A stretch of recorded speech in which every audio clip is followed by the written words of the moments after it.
A very good morning to the Schoolrights. Today we will study about the synthetic fibers from the chapter number 7, the trails of fiber.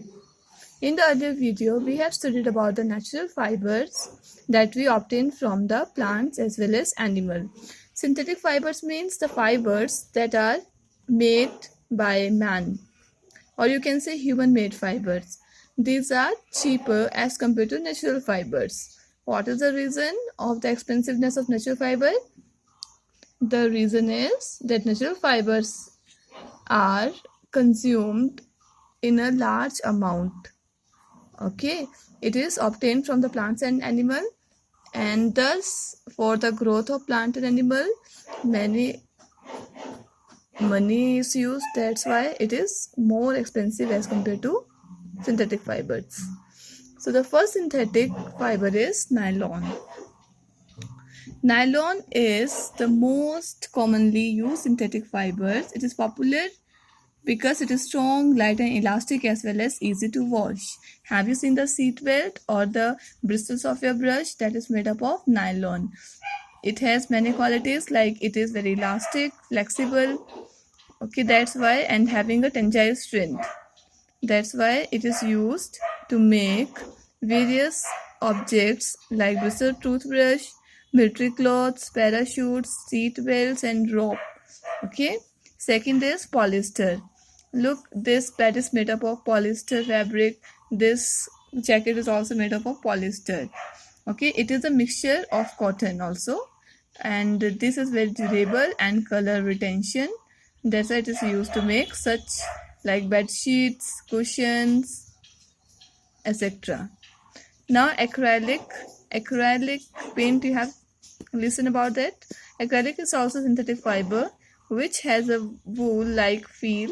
Therefore, it is used to make a jacket, sweaters as well as shawls, scarves, etc. In the place of wool, we can use acrylic also in the winter season. Okay, here the aim of this experiment is to distinguish between the natural and synthetic fibers. So what the requirement we need? Small sample of fabric cotton, 5 cotton sample we need, that are cotton, wool, silk, nylon and polyester.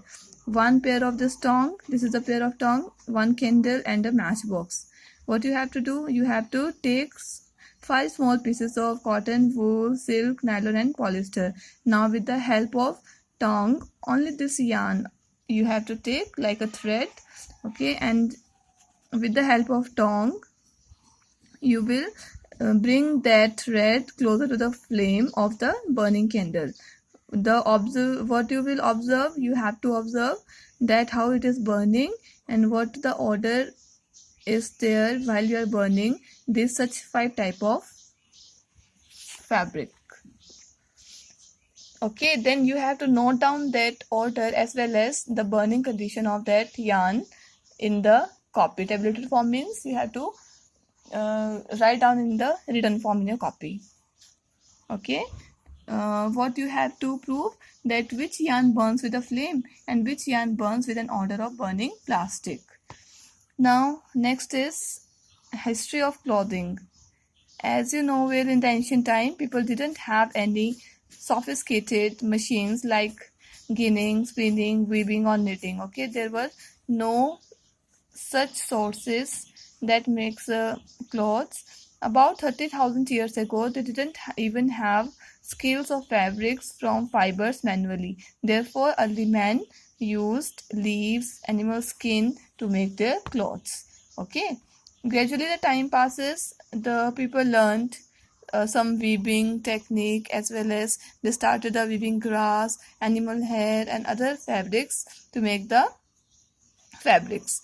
About 5,000 years ago, people in India learned the use of cotton to make the fabric. Look here, these are the humans 5,000 years ago who had learned about the fabric, and they have just wrapped this fabric in the form of clothes. But at that time also they have no idea how to make a clothes. Okay, but now today modernization time, people have learned how to stitch the clothes, how to make clothes in various style, as we are wearing today different styles clothes.